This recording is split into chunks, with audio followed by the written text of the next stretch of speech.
Любой universitet, institutda shunaqa ustoz bo'ladi, bilasizlarmi? Eng xavflisi bor, eng xavflisi mana shu birinchi kurslar uchun psixologik travma, ustozni ko'rib o'qib qolishadi. Xullas, o'quvchilar, men palonchi va palonchi, meni darsim galaktika bo'yicha hammaga kerakli fan, meni darsimga kech qolish qat'iyan taqiqlanadi.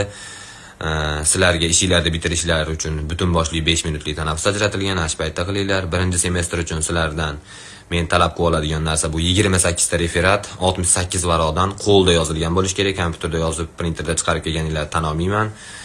Huniy pochert bilan tan olmayman, imloviy xatolar bilan tan olmayman. Yozganinglarda haligi ko'z yoshlari bilan bo'lsa ham tan olmayman varaqda. Xo'p, sizlarga o'tgan mavzuda berilgan vazifa ozgina narsani yodlab kelishni aytdim. 3-paragrafdan 71-paragrafgacha so'zma-so'z.